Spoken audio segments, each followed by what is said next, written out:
புது புது அர்த்தங்கள் நிகழ்ச்சியை பார்த்துட்டு இருக்கிறவங்க எல்லாருக்கும் என்னுடைய அன்பான வணக்கங்கள். இன்றைய நிகழ்ச்சியில் பங்கேற்பதற்காக பத்திரிகையாளர் கவிதா முரளிதரன் அவர்களும் சமூக ஆர்வலர் பானுகோம்ஸ் அவர்களும் நம்ம அரங்கத்துக்கு வந்திருக்கிறாங்க. வணக்கம். தொழில்நுட்ப ரீதியாகவும் அனைத்து விஷயங்களும் தெரிந்தவர்களாக பெண்கள் உயர்வடைய வேண்டும், சக்தி வாய்ந்த மக்கள் பிரதிநிதியாகவும் உருவாகணும், நமது அரசு நடைமுறைகளில் ஏற்படுத்தும் சிறு மாற்றங்கள் மட்டும் இதற்கு போதாது அப்படின்னு நேற்று மகளிர் மக்கள் பிரதிநிதிகள் மாநாட்டில் பேசும்போது பிரதமர் நரேந்திர மோடி சொல்லியிருக்கிறார். தனிப்பட்ட முறையில் தங்களை வளர்த்து கொள்ள வேண்டும், தொழில்நுட்ப ரீதியாக அல்லது நாட்டு நடப்பு தொடர்பான அனைத்து தகவல்களையும் தெரிஞ்சுக்கணும் அப்படின்னு தனிப்பட்ட முறையில் பெண்கள் தங்களை வளர்த்து கொள்ள வேண்டும் அப்படின்னு சொல்கிறார். அதாவது போட்டிகள் நிறைந்த உலகத்தில் போட்டியிட்டு நீங்கள் மக்கள் பிரதிநிதிகளாக நாடாளுமன்றத்துக்கும் சட்டமன்றத்திற்கும் வந்த பிறகு உங்களை எப்படி அந்த இடத்தில் தக்க வைத்துக் கொள்ள வேண்டும்ங்கிறதற்கான அறிவுரைகளாக நிறைய பேசுகிறார். அந்த இடத்துக்கு வருவதற்கான சட்ட ரீதியான பாதுகாப்பு அப்படிங்கிறதை பற்றி அவர் எதுவும் பேசியதாக தெரியல. அது நமது அரசு நடைமுறைகளில் ஏற்படுத்தும் சிறு மாற்றங்கள் மட்டும் இதற்கு போதாதுன்னு அவர் சொல்வதன் மூலமாக ஒரு நாள் முன்னதாக 24 மணி நேரத்துக்கு முன்னதாக அல்லது இவருக்கு முன்னதாக பேசிய குடியரசுத் தலைவருடைய அந்த பேச்சை அவர் நிராகரிக்கிறார். அவர் இடஒதுக்கீட்டை உறுதி செய்யுங்கள் அப்படின்னு பேசியிருந்தார். இவர் சிறு நடைமுறைகள் ஏற்படுத்தும் மாற்றங்கள் மட்டும் இதற்கு போதாது அப்படின்னு சொல்றாரு. நீங்க எப்படி பார்க்குறீங்க அந்த கண்டென்ட்? அவுட்ரைட்டர் ரிஜெக்ட் பண்றாருன்னு நான் பார்க்கல. அப்படியான இடஒதுக்கீடு கொடுத்தால் கூட தகுதி வாய்ந்த நபர்கள் இல்லைன்னா அது என்ன மாதிரியான சக்ஸஸ் ரேட்டை கொண்டு வரும்? அப்போ சஸ்டைனபிளாக இருக்கணும் அப்படின்னா தகுதியை வளர்த்து கொள்ள வேண்டும்ங்கிற ஒரு பார்வையாக அதோட அடிஷ்னலான ஒரு தேவையை குறித்து பேசுவதாக தான் நான் பார்க்குறேன். ஆனால் அந்த 33% இடஒதுக்கீடுங்கிறத எந்த கட்சிகளெல்லாம் எதிர்க்கின்றன? கிட்டத்தட்ட 43 வருஷங்களுக்கு மேலே அது இதில் இருக்கிற பெரிய டிஸ்பியூட்டில் இருக்குது. ஏன் அந்த மக்கள் பிரதிநிதிகள் இல்லை கட்சிகள் எதை அதில் அப்ஜெக்ஷனபிளாக பார்க்குறாங்க அப்படின்னா, மெயினான அப்ஜெக்ஷன் லாலுக்கிட்டேருந்து வருது, எஸ்பி பார்ட்டிகிட்டேருந்து, சமாஜ்வாடி பார்ட்டி. அவர்கள் எதை எதிர்க்கிறார்கள்? அப்போ என்ன மாதிரியான அரசியலை ஒரு அரசியல் கட்சிகள் செய்கின்றதோ அந்த அடிப்படையிலிருந்து தான் இதை பார்க்குறாங்களே தவிர சமூக நீதினு பேசுகிறதெல்லாம் சும்மா வெறுமனை வாய் வார்த்தையில் பேசிட்டு போகிற விஷயம். இரண்டு விஷயங்கள் நீங்கள் சொன்னதில் எனக்கு வர சந்தேகம். ஒன்று சமாஜ்வாதி பார்ட்டியோ லாலு பிரசாத் யாதவோ எதிர்த்த அனைத்து விஷயங்களையும் அவர்களுடைய எதிர்ப்பை அப்படியே கருத்தில் கொண்டு நாடாளுமன்றம் செயல்படாமல் அல்லது அதை தொடர்ந்து முன்னெடுத்து செல்லாமல் போயிடுச்சா அப்படிங்கிற ஒரு கேள்வி இயல்பாக வருது. இன்னொன்று, அலை ஓய்ந்து எப்போ குளிக்கிறது அப்படிங்கிற மாதிரி சக்தியையும் திறமையையும் நீங்கள் வளர்த்து கொண்டதற்கு பிறகு நாடாளுமன்றத்துக்கு வாங்கன்னா அந்த திறன்களை வளர்த்து கொள்வதற்கு ஒரு எல்லையே கிடையாது. நீங்கள் சட்ட ரீதியாக உள்ள வருவதற்கு ஒரு வாய்ப்பை கொடுக்காம திறன்களை வளர்த்துக் கொள்ளுங்கள்னு சொல்லி ஆலோசனை சொல்றது எந்த விதமாக பலனளிக்கும் அப்படிங்கிறது ஒரு சந்தேகமாக இருக்கு. அதாவது நான் ஏன் சமாஜ்வாடி பார்ட்டி லாலு எல்லாம் குறிப்பிட்டேன்னா, இவங்கெல்லாம் தான் சமூக நீதி காவலர்கள் போல பேசிட்டு இருக்காங்க. அப்போ இவர்களுடைய பேச்சு எவ்வளவு போலித்தனமானது, இரட்டை நிலை உடையதுங்கிறத எக்ஸ்போஸ் பண்ணுறதுக்கு தான். அப்போது நீங்கள் இன்னைக்கு தாக்கல் செஞ்சால் கூட இந்த 33% இதை இன்னைக்கு தாக்கல் செய்தால் கூட இவர்கள் எல்லாம் ஆதரித்து வாக்களிப்பார்களாம். அப்போ ஒவ்வொரு கட்சியும் இந்த விஷயத்தில் எக்ஸ்போஸ் ஆகிறதுங்கிறதுக்கு ஒரு உதாரணமாக தான் நான் அவங்கள சொன்னேன். ஏன்னா அவர்கள் பேசுகிற பேச்சு ஹோலியர் தேன் தோ பேச்சுகளை பேசுகிறாங்க. அப்போ உங்களுடைய செயல்பாடு ஆக்சுவலாக நீங்கள் எக்ஸிக்யூட் பண்ணணுங்கும் போது நீங்கள் என்ன மாதிரியான நிலைப்பாடு எடுக்கிறீர்கள்ங்கிறது இருக்குல்ல, அந்த இடத்துல ஜாதி வந்துடுது, மதம் வந்துடுது, எல்லா இதுவும் வந்துடுது. பெண்களுடைய ரெப்ரசன்டேஷன் தேவைங்கிறத பார்க்கணுமா, இல்லை அதுலேயும் நீங்கள் இதை கொண்டு வருவீங்களா? இதுலேயும் நரேந்திர மோடி அந்த விழாவில் பேசும்போது பேசிய விஷயங்கள் நீங்கள் சொல்கிற சமாஜ்வாதி பார்ட்டியையும் ஆர்ஜேடியையும் விட மேம்பட்ட நிலையில் பேசியிருக்கிறாராங்கிறது ஒரு விவாதத்துக்குரிய விஷயம். நான் கவிதாட்ட போயிட்டு திரும்ப வரேன். நீங்க எப்படி பார்க்குறீங்க அவருடைய பேச்சை? ஒரு விஷயம் என்னன்னா, மெயின் ஸ்ட்ரீம்ல இருக்கக்கூடிய எந்த அரசியல் கட்சியுமே இந்த 33% இடஒதுக்கீட்டுல பெரிய அக்கறை காட்டல அப்படின்றதுதான் நிதர்சனம். இல்ல, சென்ற நாடாளுமன்றத்தில் அதை நிறைவேற்றி இருக்கிறோம், அதாவது மக்களவையில நிறைவேற்றி இருக்கிறோம். அப்போ அந்த அரசியல் கட்சிகள், மெயின் ஸ்ட்ரீம்ல இருக்கிற அரசியல் கட்சிகள், பாரதிய ஜனதாவும் இல்ல இவங்க சொன்ன மாதிரி இவ்வளோ வருடங்கள் தேவைப்படுது. அப்புறம் இன்னொரு விஷயம் என்னன்னா, இவங்க தகுதி திறமைன்னு சொல்லும் போது அது பெண்களுக்கு மட்டும் ஏன் இருக்கணும்? இன்னைக்கு நாடாளுமன்றத்துக்குள்ள இருக்கும் அத்தனை ஆண்களும் அத்தனை ஆண் எம்பிக்களுக்கும் அந்த தகுதி திறமை இருக்கா அப்படின்றது பெரிய கேள்விக்குறி தான். அப்போ அதை பெண்களுக்கு மட்டும் ஏன் அப்ளை பண்ணி பார்க்கணும் அப்படின்ற கேள்வி எனக்கு எழுது. இதுல முக்கியமா பிரதமர் மோடி இதை சொல்றது அவர் கட்சிக்குள்ள இருந்தே இந்த விஷயங்கள் எல்லாம் நிறைய ஆரம்பிக்கணும் அப்படின்னு நான் நினைக்கிறேன். கட்சியில குறிப்பாக எல்லா கட்சிகளையும் இருக்கு, பட் பாரதிய ஜனதா கட்சியில இருக்கக்கூடிய பெண்களுக்கு ஒரு விமென்ஸ் இஷ்யூ பற்றின புரிதல் எப்படி இருக்குது அப்படின்றது இன்றைக்குமே கேள்விக்குரிய ஒரு விஷயமா தான் எனக்கு தோணுது. ஏன்னா நிர்பயாவோட பிரச்சனை வந்தப்போ இதே பாராளுமன்றத்தில் தான் சுஷ்மா ஸ்வராஜ் சொன்னாங்க, நிர்பயா உயிரோடு இருக்கும்போது அவர் ஹாஸ்பிட்டலில் she was like bravely fighting it. அப்போ அவங்க சொல்கிற வார்த்தை அவங்க நடைப்பிணம் ஆயிட்டாங்க அப்படின்னு. அப்போ ஒரு பெண் பாலியல் வல்லுறவுக்கு ஆளாக்கப்பட்ட ஒரு பெண்ணை ஒரு நடைப்பணமாக பார்க்கக்கூடிய ஒரு மனநிலை தான் பாஜகவில் இருக்கக்கூடிய முக்கியமான பெண் தலைவருக்கு இருக்கிறது அப்படின்றப்போ நரேந்திர மோடி சொல்லக்கூடிய எல்லா மாற்றங்களுமே வந்து அவங்க கட்சிக்குள்ள இருந்து தான் அடிப்படையில இருந்து ஆரம்பிக்கணும் அப்படின்னு நான் நினைக்கிறேன். நீங்க எப்படி பாக்குறீங்க? அவங்க சொன்னதுக்கு எதாவது பதில் சொல்லணுமா? இல்ல அந்த இல்லைன்னா நடைப்பெணம்ங்கிறது நான் வந்து டிபெண்ட்ஸ். அது இன்டர்பிரிட்டேஷன். நாம என்ன மாதிரி இன்டர்பிரிட்டேட், ஒரு பாலியல் வன்புணர்வுக்கு உள்ளான பெண் அது அந்த மாதிரியான கூட சைக்கலாஜிக்கலா எவ்வளவு தூரம் அதை வந்து இது பண்ணுவாங்கங்கிற இது நான் ஒரு இன்டர்பிரிட்டேஷன் கொடுக்கணும். அதனால ஒவ்வொருத்தரும் எப்படி பாக்குறாங்கங்கிற பார்வையில இருந்து தான் அதுல அண்ணா என்ன விட்டுடு அப்படின்னு ரிக்வெஸ்ட் பண்ணியிருந்தாலே அது நடந்திருக்காதுன்னு அதெல்லாம் ridiculous அந்த மாதிரி இந்த விஷயத்தை புரிஞ்சு கொள்றவங்களும் இருக்காங்க. அதுதான் இன்டர்பிரிட்டேஷன்ஸ் தான். அதனால ஒட்டுமொத்தமா ஒரு பிராண்ட் பண்ண முடியாது. ஒவ்வொருத்தர் என்ன மாதிரி அதை பார்க்கிறார்கள் அப்படிங்கறதுல தான் அந்த இது. இப்போ அவர் சொல்றாரு, நீங்க சமாஜ்வாதி கட்சியையும் ஆர்ஜேடியும் பற்றி சொன்னீங்க. இப்போ அவர் சொல்றாரு எம்பவர்மெண்ட், பெண்களுக்கான அதிகாரம் என்று நாம பேசிட்டு இருக்கிறோமே, அதை பற்றிய நம்முடைய மனநிலையை மாற்றிக்கொள்ள வேண்டும். எம்பவர்மெண்ட்ங்கிறது யாருக்கு பொருந்தோம்னா, யாருக்கு ஏற்கனவே அதிகாரம் இல்லையோ அவர்களுக்கு தான் பொருந்தும். ஏற்கனவே அதிகாரத்தோடு இருக்கக்கூடியவர்களுக்கு மேலும் அதிகாரம் என்று சொல்வதில் என்ன பொருள் இருக்கு அப்படின்னு அவர் பேசுறாரு. அது சரியான பேச்சா? அதாவது இடஒதுக்கீடு பெண்களுக்காக சட்டம் இயற்றும் அமைப்புகளுக்குள்ள இடஒதுக்கீடே தேவையில்லை. இடஒதுக்கீடு யாருக்கு தேவை? கைதூக்கி விட வேண்டிய நிலையில இருக்கிறவங்களுக்கு தான் தேவை. பெண்களுக்கு அது தேவையில்லை அப்படின்னு சொல்றாரு. இல்ல, பெண்களுக்கு தேவையில்லையான பெண்கள் அரசியல்ல எங்க அதிக நம்பர்ஸ்ல இருக்கிறாங்க? இடஒதுக்கீடு தேவைப்படுகிற நிலையில தானே இருக்கிறாங்க. ஆனா அதிகாரம் தேவைப்படவில்லை அவர்களுக்கு அப்படின்னு சொல்லலாம். எம்பவர்மெண்ட்ங்கறத பத்தி நம்மளுடைய புரிதலை மாற்றிக்கொள்ள இல்லாதவர்களுக்கு எம்பவர்மெண்ட் தேவைப்படுகிறது. பெண்களுக்கு அரசியல்ல பெண்களுக்கு எம்பவர்மெண்ட் இருக்குதா? தேவையான நம்பர்ஸ் இருக்காங்களா? பாதிக்கு பாதி பாப்புலேஷன்ல இருக்கிற பெண்கள் என்ன அளவுக்கு ரெப்ரசன்ட் பண்ணப்படுகிறார்கள்னு பார்த்தா அந்த இடத்துல எம்பவர்மெண்ட் தேவைப்படுகிற நிலையில் தான் பெண்கள் இருக்கிறார்கள். ஆனா தேவைப்படுகிற நிலையில் பெண்கள் இருக்கிறார்கள் என்று பிரதமர் புரிந்து கொள்ளவில்லை. இப்ப கவிதா கொஞ்ச நேரத்துக்கு முன்னாடி சொன்ன மாதிரி அவர் கட்சியில இருந்து தான் ஆரம்பிக்கணும். விமன்ஸ் இஷ்யூல வந்து சரியான புரிதல் கட்சிக்குள்ள இருக்கா அப்படின்னு சொல்லி அவங்க கேட்டாங்கல்ல. அந்த கேள்வியில நியாயம் இருக்கும்னு சொல்லி அவருடைய பிரதமருடைய ஸ்டேட்மெண்ட்டே வந்து நான் எப்படி பார்க்குறேன்னா, ஒரு கட்சியோட ஃபங்க்ஷன் எப்படி ஆகணும், பெண்களுக்கு அந்த இடத்துலனா மெயின் ஸ்ட்ரீம் பாலிடிக்ஸில் நீங்கள் முக்கிய கட்சி பதவிகளை பெண்களுக்கு கொடுக்குறீங்க. ஒரு மகிழா சபான்னு வச்சுக்கிறது, இல்லை பெண்கள் அணின்னு ஒன்று வச்சுட்டு அதில் வந்து பெண்களுக்கு கொடுக்கறது வந்து மெயின் ஸ்ட்ரீம் பாலிடிக்ஸ்லேருந்து அவங்கள ஒதுக்குறது. ஏன் பெண்கள் அணின்னு ஒன்று தனியாக, அதுக்கு ஏன் ஒரு தலைவி, அவங்க என்ன இஷ்யூஸ் இது பண்ண மெயின் ஸ்ட்ரீம் பாலிடிக்ஸில் தலைவராகவோ பொதுச் செயலாளராகவோ இல்லை எந்த இதில் வந்து பெண்களை கட்சிகள் நிறுத்துகின்றன. அந்த மாதிரி செய்யும் போது தான் மெயின் ஸ்ட்ரீம் பாலிடிக்ஸில் பெண்கள் வரும்போது தான் அவர்கள் என்ன கருத்து சொல்கிறார்கள், அவர்களுக்கு இருக்கிற ஆளுமை என்ன எல்லாமே அறிய முடியும், இல்லை அவங்களும் வளர்த்து கொள்ள முடியும். அந்த மாதிரி எத்தனை கட்சிகள் செய்கின்றன. சரி, சோனியா காந்தி காங்கிரஸ் கட்சியினுடைய தலைவராக இருக்காங்க. வாரிசு அரசியலை நான் ஒருபோதும் ஏற்றுக்கொள்ள மாட்டேன். சரி, ஜெயலலிதா மாயாவதியையும் நீங்க வாரிசுன்னு சொல்லிடுவீங்களா? இல்ல, அப்படி சொல்ல மாட்டேன். ஏன்னா அவங்க எல்லாம் கீழே இருந்து ஃபைட் பண்ணி தான் அவங்களுடைய இடத்தை பிடிக்கிறாங்க. ஆனா சோனியா காந்தி அப்படி பிடித்தவர் அல்ல. அதே மாதிரி திமுகவில் கனிமொழியும் அப்படி பிடித்தவர் அல்ல. வாரிசு அரசியலில் எங்கெல்லாம் பெண்கள் வருகிறார்களோ அவங்க வந்து எம்பவர்மெண்ட்டுக்கான உதாரணம் அல்ல. அவங்களுக்கெல்லாம் ஒரு தங்கத்தட்டுல வச்சு கொடுத்த மாதிரி கொடுக்கப்பட்டிருக்கிறது. அதை எப்படி ஏற்றுக்கொள்ள முடியும்? கீழே பார்ட்டி ஒர்க் பண்ணி மேல கஷ்டப்பட்டு வராங்க இல்லையா? சரி, ரைட், நீங்க சொல்றது அது யார் யாருக்கெல்லாம் அது வாரிசாக வந்தது, யார் யாரெல்லாம் அதுக்கும் போராடி வந்தாங்கிறது விவாதத்துக்குரியது. அது விவாதத்துக்குரியது. ஆனா நீங்க அப்படி இயல்பாக போராடி வந்த தலைமைகள், பெண் தலைமைகள் அப்படின்னு சொல்றாங்கல்ல, மாயாவதி, ஜெயலலிதா, மமதா பானர்ஜி, இவர்களையெல்லாம் இவர்களுடைய அரசியல் வந்து எவ்வளவு தூரம் பெண்களுடைய பிரச்சனைகள் பற்றி புரிந்ததாக இருக்கு? நிச்சயமா அடிப்படையா எனக்கு இந்த கேள்வி பெருசாவே இருக்கு. ஏன்னா சில பர்டிகுலர் ஸ்கீம்ஸ் எடுத்தா ப்ரோ விமன் ஸ்கீம்ஸ் வந்து நம்ம கவர்மெண்ட்லேயே நிறைய இருக்கு, நான் இல்லைன்னு சொல்ல மாட்டேன். ஆனால் எந்த அளவுக்கு புரிதல், ஏன்னா இப்போ வந்து நியூஸ்ல நம்ம பார்த்தோம் ஒரு பெண் வந்து எப்படி இறந்தார்கள் அப்படின்றத பார்த்தோம். அந்த மாதிரியான வன்முறைக்கெல்லாம் என்ன தீர்வு அப்படின்னு அடிப்படை பிரச்சனைக்கு போகாம தான் பல தீர்வுகளை வந்து இங்கே முன்வைக்கிறாங்க அப்படின்னு எனக்கு தோணுது. அதாவது ஒரு நிரந்தரமான தீர்வு இல்லாமல் அந்தந்த சமயத்தில் அந்தந்த பிரச்சனைக்கான தீர்வாக தான் சில பெண் தலைவர்கள் இங்கே பார்க்குறாங்க அப்படின்றது வந்து எனக்கு அதுதான் என்னுடைய கருத்தாக இருக்குது. முக்கியமான இன்னொரு விஷயம் நான் சொல்லணும்னு நினச்சேன்னா, இவங்க வந்து இந்த பார்ட்டி அந்த பாலிடிக்ஸ் பற்றி பேசினாங்க.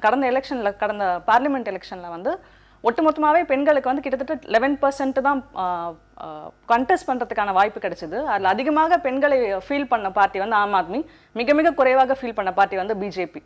ஸோ இதெல்லாம் நமக்கு வந்து எம்பவர்மெண்ட் அப்படின்னு பேசும்போது வாய்ப்பு கிடைத்தால் தான் வந்து அது எம்பவர்மெண்ட் ஆக முடியும். வாய்ப்பு கிடைக்காமலே வந்து எம்பவர்மெண்ட் அப்படின்னு பேசுறது வந்து எந்த விதத்திலையும் சரியில்லை அப்படின்னு தான் நான் நினைக்கிறேன். வாய்ப்பு கிடைத்தா 12% கீழே தான் வந்து பெண்களுடைய பிரதிநிதித்துவம் வந்து நாடாளுமன்றத்துக்குள்ளே இருக்கு அப்படின்னு குடியரசுத் தலைவர் பேசும்போது வருத்தப்பட்டு போனாரு. அதனால அதை வந்து குறைந்தபட்சம் 33%-ஆகவாது கொண்டு வருவதற்கு சட்ட ரீதியான பாதுகாப்பு வேணும், நீங்க அதற்காக வேலை செய்யணும்னு சொல்லி அவர் பேசினாரு. ஆனா பிரதமர் வந்து அதை அவருடைய அந்த கருத்தை வந்து முழுக்க ஏற்கல. அதாவது ஒரு கட்சி வந்து நிறைய பெண் வேட்பாளர்களை நிறுத்தணும் அப்படின்னா ஃபீல்ட்லேருந்து டக்குன்னு எல்லாம் இது பண்ணு. இப்போ ஆம் ஆத்மி நிறுத்தினதுக்கும் பிஜேபி நிறுத்தலை, இல்லை தமிழ்நாட்டில் டிஎம்கேயா ஏடிஎம்கேயா அதிக பெண்களை நிறுத்தினா ஏடிஎம்கே தான் அதிக பெண்களை நிறுத்திருக்கு. அதுக்கு அடிப்படையில் அந்த மாதிரியான நிறைய நம்பர்ஸை பெண்கள் வேட்பாளர்களாக நிறுத்தப்பட வேண்டும் ஒரு கட்சியினால்னா மெயின் ஸ்ட்ரீம் பாலிடிக்ஸில் ஒரு கட்சியினுடைய முக்கிய பதவிகளில் பெண்கள் வரும்போது தான் அவர்களுக்கு பொருளாதார பின்புலம் இருக்கிறதா இல்லையாங்கிறது ஒரு செகண்டரியான ஒரு விஷயமா போகும். அவருக்கு கட்சியிலும் மக்களிடத்திலும் ஒரு கனெக்ஷனை உருவாக்கும் போது அந்த பலத்தில் வந்து அவரை வேட்பாளராக நிறுத்த முடியும். இங்கே அரசியலில் தேர்தலில் போட்டியிடுவதற்கு மிகப்பெரிய பணபலம் தேவையாக இருக்குங்கும் போது பெண்களுக்கு அது இல்லைங்கும் போது அது எப்படி நீங்கள் வந்து கவுண்டர் பண்ணுவீங்க? அப்போ மெயின் ஸ்ட்ரீம் பாலிடிக்ஸில் பெண்களுக்கு அதிக அளவில் கட்சி அளவில் பொறுப்புகளை கொடுக்கணும். அது நடந்தால் தான் நீங்கள் சும்மா விமனை வந்து வேட்பாளராக ஃபீல் பண்ணுறதுல எந்த பிரயோஜனமும் இருக்காதுங்கிறது தான் என்னுடைய. அது கரெக்டாக. நான் ரொம்ப லைட்டர் வெயினில் இந்த கேள்வி, வாய்ப்பு கிடைத்தால் நமது பெண்கள் ஆண்களை விட சிறப்பாக பணியாற்றுவார்கள் அப்படின்னு பேசுறாரு. ஆனந்திபென் வந்து குஜராத்தினுடைய மிகச்சிறந்த முதலமைச்சராக செயல்பட்டு கொண்டிருக்கிறார்னு அதுலேருந்து புரிஞ்சுக்கலாமா? நரேந்திர மோடியை விட இல்லை, நிறைய பெண் வேட்பாளர்களை பெண் முதல்வர்களை நீங்கள் எடுத்துக்கலாம். ஆனந்திபென் மாத்திரம் இல்லை, மம்தாவை எடுத்துக்கலாம், ஜெயலலிதாவை எடுத்துக்கலாம், மாயாவதியை எடுத்துக்கலாம். எல்லா பெண் வேட்பாளர்களும் எடுத்துக்கலாம். அதே அளவில் அதிக வருடங்கள் தொடர்ந்து ஆட்சியில் இருந்த இல்லை திரும்ப திரும்ப ஆட்சிக்கு வந்த ஆண் முதல்வர்களையும் எடுத்துக்காங்க. யாருக்கு மார்க் போட்டால் யார் அதிகம் எடுப்பாங்க? அப்போ நீங்க சொல்றதை வந்து குஜராத்துக்கும் பொருத்தி பார்க்கலாம். எல்லா முதல்வர்களும் அதிக நாட்கள் முதலமைச்சராக இருந்த ஆண்களை விட ஆனந்திபென்னுடைய இந்த ஒரு டேர்ம் வந்து சிறப்பானது. எதெல்லாம் வந்து அங்கே கிரைட்டீரியாவாக வரும்? ஒருத்தரை வெயிட் பண்ணி மார்க் போடுறதுக்கு எதெல்லாம் நீங்கள் கிரைட்டீரியா எடுப்பீங்க? ஊழலற்ற ஆட்சி கொடுத்தாரா? சமூக நீதி நிறைந்த ஆட்சிகளை கொடுத்தார்களா? என்ன பெண்களுக்கு என்ன மதமான ஒடுக்கப்பட்டவர்களுக்கு என்ன மாதிரியான இதை கொடுத்தாங்க? எடுத்து பாருங்க. தமிழ்நாட்டையே எடுத்துக்கோங்க. சரி, ஒரு ஆண் முதல்வருக்கும் பெண் முதல்வருக்கும் மார்க் போடுவோம், யார் ஜெயிக்கிறாங்கன்னு பார்ப்போம். சரி, அது தனியாக ஒரு போட்டியாகத்தான் வைக்கணும். மக்கள் பிரதிநிதிகளாக உங்கள் தனிப்பட்ட நன்மதிப்பை உயர்த்த வேண்டும். உங்கள் பகுதியில் உங்களுக்கு தனி மரியாதை இருக்கணும். உங்களை விட திறமையான ஒரு பெண் அரசியலுக்கு வந்தால் அதை வரவேற்க வேண்டும். இதெல்லாம் வந்து ஒரு சாதாரணமாக பெண்களை பற்றி வெளியில் இருக்கக்கூடிய சில உணர்வுகளுக்கு பெண்களுக்கு கொடுக்கக்கூடிய அறிவுரை மாதிரி தெரியுது. உங்களை விட திறமையான ஒரு பெண் அரசியலுக்கு வந்தால் அதனை வரவேற்க வேண்டும் அப்படின்னு சொல்றதெல்லாம் வந்து சாதாரணமாக உங்களை விட திறமையான ஒரு இன்னொரு பெண்ணை பார்த்தால் நீங்கள் அதை அனுமதிக்க மாட்டீர்கள் அப்படின்னு ஒரு மதிப்பீட்டிலிருந்து இந்த அறிவுரைகள் எல்லாம் வர்றதாக தெரியுது. இல்ல, உண்மையாவே வந்து பெண்களை பத்தி இன்றைக்கு வந்து எல்லா நிலைகளிலும் எல்லா துறைகளிலும் இருக்கக்கூடிய ஸ்டீரியோ டைப்ஸை தான் வந்து இந்த ஸ்பீச் திரும்ப திரும்ப ரீஇன்ஃபோர்ஸ் பண்ணுது அப்படின்னு நான் நினைக்கிறேன். ஏன்னா உண்மையாகவே பெண்களுடைய சமூக வளர்ச்சியில் அல்லது அவங்களுடைய தனிப்பட்ட வளர்ச்சியில் அக்கறை இருக்கிற யாருமே எப்படி ஒரு வார்த்தையை பேச மாட்டாங்க அப்படின்னு தான் நான் நினைக்கிறேன். அந்த மாதிரியான எந்த எவிடன்ஸும் நம்மகிட்ட இல்லை. இன்னொரு பெண் வந்தால் பொறாமைப்படக்கூடிய அல்லது வந்து அதை என்கரேஜ் பண்ணாத ஒரு பெண் இங்கே இருந்திருக்காங்க அப்படின்ற மாதிரியான எந்த எவிடன்ஸும் இல்லை. அப்புறம் திரும்ப திரும்ப இந்த வாதங்கள் வந்து ஏன் ஆண்களை நோக்கி வைக்கப்படவில்லை அப்படின்றது வந்து, ஏன்னா இன்றைக்கு இருக்கக்கூடிய சூழலை நம்ம பார்த்தோம்னா வாரிசு அரசியல்னாலும் எதை எடுத்தாலுமே ஆண்களுக்குள்ள இருக்கக்கூடிய போட்டி வந்து ரொம்ப அதிகமாகவே இருக்கு. அதை பற்றிய எந்த பேச்சுமே வந்து இங்கே வரமாட்டேங்குது. அப்போ பெண்களை பற்றி மட்டும் ஏன் திரும்ப திரும்ப இந்த மாதிரியான வாதங்கள் வந்து வந்துகிட்டே இருக்கு அப்படின்றது எனக்கு புரியாம தான் இருக்கு. நான் அதை எப்படி பார்க்குறேன் அப்படின்னா, எப்படி ஒரு பெண் முதல்வரான பெண்களுக்கான இதெல்லாம் பெரிய அளவில் வரும்னு நாம் வந்து ஒரு பொய்யான ஒரு இது அப்படி கிடையாது. அரசியலுக்கு வந்து அரசியலில் அதிகாரத்தை ஒரு பெண் அடைஞ்சாங்கன்னா அது ஒரு ரெப்ரசன்டேஷன், அந்த அளவோடு அது நின்றும். அதற்கப்புறம் அரசியலுக்குள் வந்த பின் ஆணும் பெண்ணும் ஒரே மாதிரி தான். இவர்களுக்கு இருக்கிற அதே வீக்னஸ் பெண்களுக்கும் உண்டு. அரசியல்வாதிங்கும் போது ஆண் பெண் வித்தியாசம் எல்லாம் அந்த இடத்துல கிடையாது. வருகிற ரெப்ரசன்டேஷன், ஆண் பெண் வித்தியாசம் எல்லாம் கிடையாது. அரசியல்வாதின்னு வந்துட்டா ரெண்டு பேரும் ஒன்று தான். யூனிசெக்ஸா பார்க்கணும் அப்படின்னு சொல்றது ரைட். ஓகே, பார்க்கணும் இல்லை, அவங்க ஆக்ட் பண்றதே அப்படிதான் இருக்கணும். ஆனா இது போன்ற உங்களை விட திறமையான ஒருவர் வந்து உங்க தொகுதியில இருந்து வந்துட்டா நீங்க வந்து அவர் மேல பொறாமைப்படக்கூடாது, அவரோட நீங்க சேர்ந்து வேலை செய்யணும் அல்லது வந்து நீங்க அவரை வந்து ஆதரிக்கணும் அப்படிங்கிற ஆலோசனைகளை ஆண்கள் இடத்துல யாரும் சொல்வதில்லையா? இல்ல இல்ல, அதுதான் இந்த உதாரணம் ஏன் சொன்னேன்னா, அதே போல அரசியலுக்குள் வரும்போது அங்க அதிகாரத்துக்கான போட்டு டாக் ஈட்டிங் டாக் வேர்ல்ட் தான் அரசியல். அப்போ அந்த இடத்துல ஆண் பெண் இல்லை. ஒரு பெண் பெண்ணை வரவிட மாட்டார், ஒரு பெண் ஆணை வரவிட மாட்டார். அதே மாதிரி ஒரு ஆண் இன்னொரு ஆணையும் வரவிட மாட்டான், இன்னொரு பெண்ணையும் வரவிட மாட்டான். இதுதான் அந்த இடத்துல. அந்த இடத்தில் போட்டிகள் தான் மிக அதிகமாக இருக்குது. அப்போ போட்டி பொறாமையை விடுங்கங்கும்போது அதை பொதுவாக சொல்லியிருக்கலாங்கிறது தான் என்னுடைய.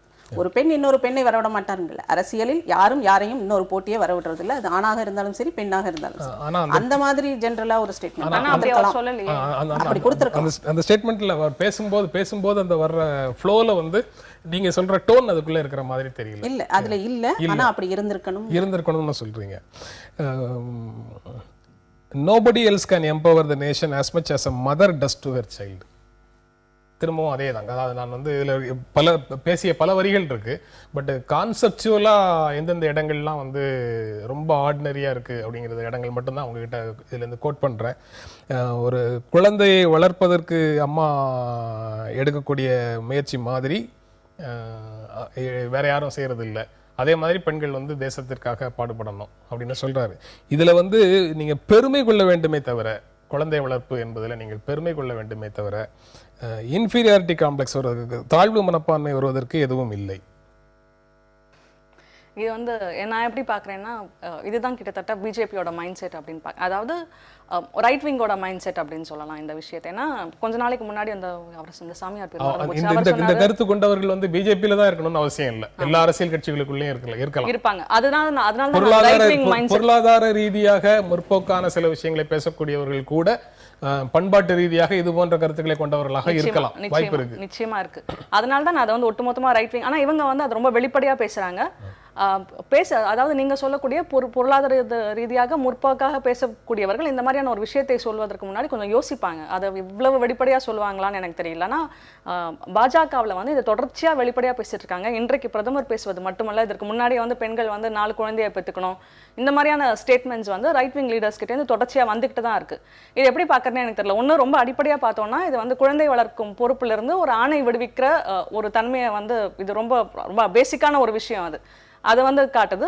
இன்னொன்று வந்து பெண்கள் வந்து குழந்தை மட்டும்தான் வளர்க்க வேண்டும் அப்படின்ற ஒரு இதுவும் இதுல இருக்கு. இது ரெண்டுமே வந்து ரொம்ப பிற்போக்குத்தனமான ஒரு விஷயம் அப்படின்னு நான் நினைக்கிறேன். எப்படி வந்து ஒரு குழந்தை வளர்ப்புல வந்து ஒரு 2 பேருக்குமே பங்கு இருக்குமோ, அதே மாதிரி தான் ஒரு தேசத்தின் நலனிலும் 2 பேருக்குமே பங்கு இருக்கணும். அது ரொம்ப அடிப்படையான விஷயமா நான் நினைக்கிறேன். அதாவது குழந்தை வளர்ப்புங்கிறத வந்து இப்போ ஒரு இதை சொல்லணும் அப்படின்னா, ஒரு ஆணுடைய கல்வி வந்து ஆணுக்கு மட்டுமே, அது ஒரு பெண்ணுடைய கல்வி குடும்பத்தே. இது வந்து எல்லாராலையும் அக்செப்ட் பண்ணப்பட்ட ஒரு ஸ்டேட்மெண்ட். குழந்தை வளர்ப்புல இருந்து அந்த தியரி வருது. அப்போ அதுல வந்து லாஜிக்கலா ஏதாவது அர்த்தம் இருக்கான்னு தான் பார்க்கணும். அது வந்து பிற்போக்கா முற்போக்காங்கிறத விட்டுட்டு ஒரு குழந்தை வளர்ப்பில் ஒரு ஆணுக்கு தெரிஞ்சது குடும்பம் முழுக்க தெரியாம போவதற்கான சூழல் எங்க இருந்து வருது?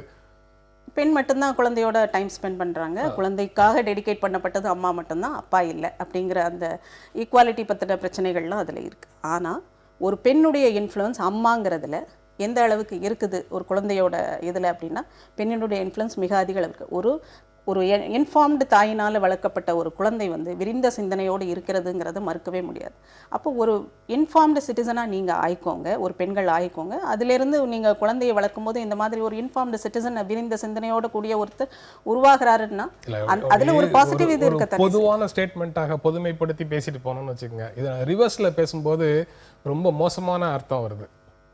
அதாவது இன்ஃபார்ம்டு நிலையில் இல்லாத வளர்ந்த மனிதர்கள் இருக்காங்கல்ல, உயர் பதவிகளில் இருக்கக்கூடியவர்கள், இன்ஃபார்ம்டாக இல்லாத நபர்கள், அவங்க அம்மா வந்து இன்னும் அன்இன்ஃபார்ம்டா இருக்கிறதுனால தான் அவங்க இப்படி இருக்காங்கங்கிற ஒரு பொருள். அதாவது அன்இன்ஃபார்ம்டுங்கிறத வந்து நான் டிகிரேடிங்காக சொல்லலை. அதுக்கு ஒரு சூழ்நிலை காரணமாக இருக்கலாம், வாய்ப்புகள் கொடுக்கப்படாதது காரணமாக இருக்கலாம், இல்லை சப்ரெஷன் காரணமாக இருக்கலாம், அப்ரெஷன் காரணமாக இருக்கலாம். பல சமூக காரணிகள் அதில் இருக்குது.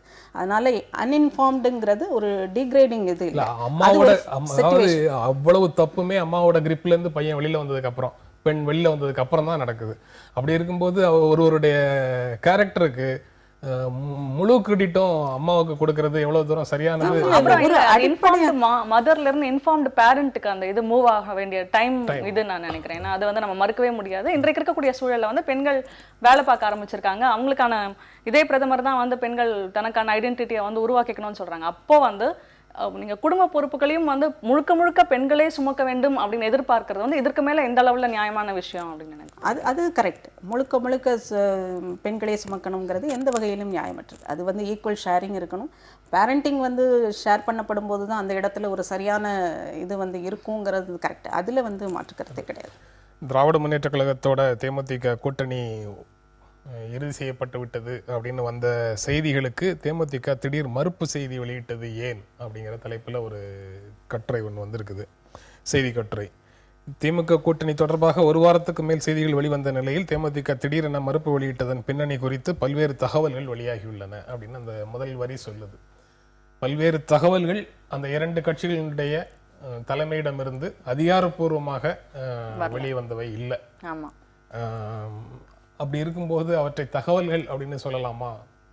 அந்த மறுப்புக்கு பின்னால நாம என்ன செய்திகளா, என்ன காரணம் இருக்க முடியும்னு நாம ஊகிப்பதை நாம சொல்றோம், ஊடகங்கள் சொல்லுது அப்படின்னு தானே நம்ம சொல்லணும்.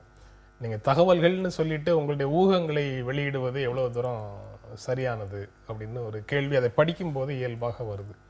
இல்ல, ஒரு விஷயம் என்னன்னா, சம்பந்தப்பட்ட ரிப்போர்ட்டர்ஸ் வந்து யார் சோர்சஸ் கிட்ட பேசாம அந்த செய்தியை கொடுத்துருக்க முடியாது அப்படின்னு நான் நினைக்கிறேன். அப்போ ஆனா நீங்க சொல்ற பாயிண்ட் இருக்கு, தகவல்கள் அப்பவும் சொல்லாமா என்ன அப்படின்றது இருக்கு. ஆனால் ஒரு அடிப்படையான விஷயம் இல்லாமல் அல்லாது அவர் நேரடியாக பேசாமல் கோட் பண்ணாம இருங்கன்னு தான் எல்லா தலைவர்களுமே சொல்லுவாங்க. ரெண்டு கட்சியிலுமே பேசக்கூடியவங்க, இந்த மாதிரியான தகவல்களை சொல்லக்கூடியவங்க வந்து எங்க பேர் போட வேணாம்னு சொல்லி தான் பல தகவல்களை சொல்லுவாங்க.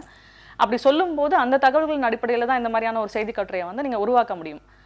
அதனால் ஆனாலும் அது ஒரு கண்டென்ஷியஸ் கொஸ்டின் தான், அது தகவல்கள்னு சொல்லாமா அப்படின்னா. நான் இந்த குழப்பம் வந்து தேமுதிக மாநாடு காஞ்சிபுரத்தில் நடக்கும்போதே இப்படி ஒரு குழப்பம் இருந்தது அப்படின்றது ரொம்ப வெளிப்படையாகவே தெரிஞ்சுது அவங்க யாரோட போவாங்க. ஏன்னா அந்த மாநாடு முடிஞ்ச உடனே எல்லாரும் நினைச்சது வந்து பாஜகவோட போவாங்க. ஏன்னா ரொம்ப வெளிப்படையாக பிரேமலதாவும் விஜயகாந்தும் அந்த மாநாட்டில் கேட்குறாங்க, நீங்கள் வந்து கிங்கா வேணுமா கிங் மேக்கரா வேணுமான்னு கேட்குறப்போ அவங்க எதிர்பார்க்குற பதிலே வந்து கிங்கா வேணும் அப்படின்றது தான்.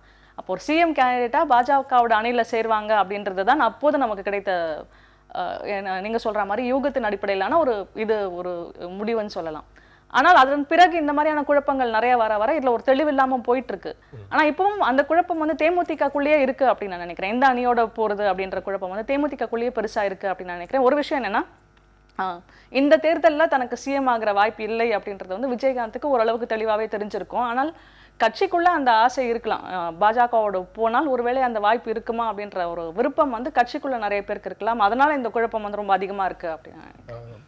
இன்னொரு கேள்வி, எந்த கேள்வியை நீங்க வந்து ஒருவரிடம் முன்வைக்கிறீங்களோ அதுக்கு தகுந்த மாதிரி தான் பதில் கிடைக்கும். அதாவது 2011 தேர்தலை விட தேமுதிகவுக்கு அதிக இடங்கள் சட்டமன்றத்திற்குள்ள வேணுமா வேண்டாமா அப்படின்னு ஒரு கேள்வி வச்சா அதுக்கு ஒரு பதில் வரும். கிங்கா கிங் மேக்கரா அப்படின்னு கேட்டா அதுக்கு ஒரு பதில் வரும்.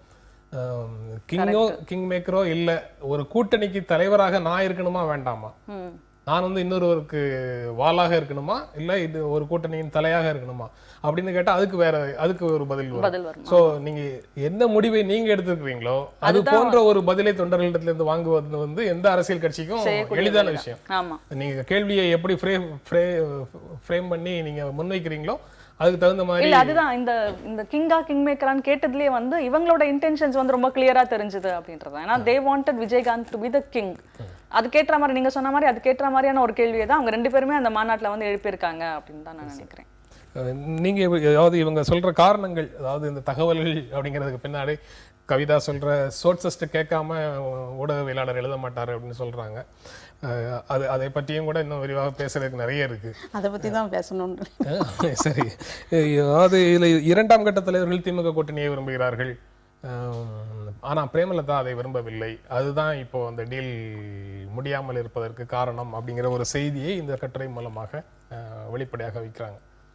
அதாவது விஜயகாந்த் அவருக்கே தெரியாத அளவுக்கு அவர் இதை நினைக்கிறார் அதை நினைக்கிறான்னு ஏகப்பட்ட பொழிப்புரை முகவுரை பொருளுரைன்னு ஏகப்பட்டது எழுதியாச்சு. ஒன்றுக்கும் ஒரு இந்த இதே வர தெளிவே வரல.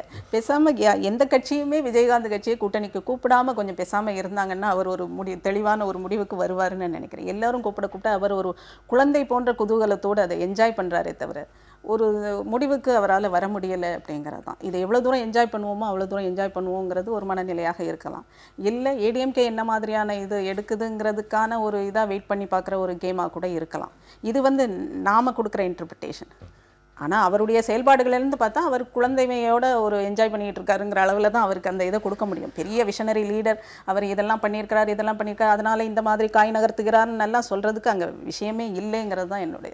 கிடைக்கக்கூடிய இலவச விளம்பரத்தை கண்ணையாகுமார் அனுபவிக்கிறார் அப்படின்னு வெங்கையா நாயுடு சொன்ன மாதிரியே ஒரு ஸ்டேட்மெண்ட்டை நீங்கள் விஜயகாந்த் ரெண்டுக்கும் பொருந்தும். டெல்லி ஜவஹர்லால் நேரு பல்கலைக்கழக விவகாரத்தில் கொள்கை போரில் வெற்றி பெற்று விட்டோம் அப்படின்னு மத்திய அமைச்சர் அருண்ஜேட்லி சொல்றாரு. எந்த விதமான கொள்கை போர் நடந்தது அப்படின்னு இதை தொடர்ந்து பார்க்கும்போது நிறைய கேள்விகள் வருது. ஆனால் ஒரு போர் நடந்தது, போர் முடிவுக்கு வந்து விட்டது. முடிவுக்கு வந்த அந்த போரில் நாங்கள் வெற்றி பெற்று விட்டோம் அப்படின்னு மத்திய அமைச்சர் சொல்றாருன்னா எந்த போரில் அவங்க வெற்றி பெற்றாங்க அப்படிங்கிறது தெரியல. கவிதா, நீங்க எப்படி பாக்குறீங்க இந்த ஸ்டேட்மெண்ட்டை? இல்லை, எனக்கு உண்மையாவே தெரியல. ஏன்னா அப்படி ஒரு போர் நடந்ததா, அதுக்கான இது என்ன மாதிரியான இதை ஐடியாலஜிக்கல் வார்னு சொல்லிட்டு ஜேட்லி எதை சொல்றாரு அப்படின்றது எனக்கு உண்மையாவே தெரியல. ஏன்னா ஆரம்பத்துல இருந்து பார்த்தோம்னா இதுல முழுக்க பின்னடைவு வந்து பாஜகவுக்கு தான் இருந்திருக்கு அப்படின்னு நான் நினைக்கிறேன். ஏன்னா செடிஷனை யூஸ் பண்ணதுலேருந்து, அந்த வீடியோஸை டாக்டர் பண்ணதுலேருந்து பல பிரச்சனைகள் வந்து இன்றைக்கு கன்னியாகுமாரி மாதிரி ஒரு ஃபினாமினன் உருவாக்குறதுக்கு அடிப்படையான காரணம் வந்து பாஜக அப்படின்னு தான் நான் நினைக்கிறேன். அப்போ இதில் வந்து எது ஐடியாலஜிக்கல் வார், எதை சொல்கிறாரு அப்படின்றது எனக்கு உண்மையாகவே புரியல. நீங்கள் என்ன சொல்லுவாங்க? அந்த வார்த்தை தெரியல. அது வேரியஸ் இன்டர்பிரிட்டேஷன்ஸ் கொடுக்கலாம். ஆனால் அதுக்குள்ளே நான் போக விரும்பலை. ஆனால் அந்த டாக்டர்ட் வீடியோ அப்படின்னு சொல்லும்போது 7ல் 2 தான் டாக்டர், மிச்சம் 5 இருக்குது.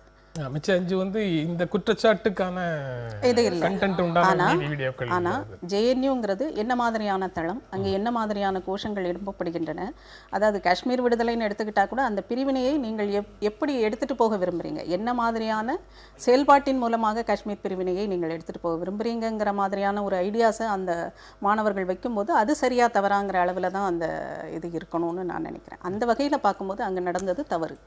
ஒரு இடத்துல தேச விரோத செயல் ஒன்று நடந்ததாக சித்தரிக்கப்படுகிறது, வழக்கு பதிவு செய்யப்படுகிறது, ஒரு சிலரை கைது செய்றீங்க, அரசு வந்து கைது செய்யுது, அந்த வழக்கு பதிவு செய்யப்பட்டிருக்குது, விசாரணை நடக்க போகுது, அவ்வளவுதானே. அந்த ரூல் ஆஃப் லா வந்து it is taking its own course.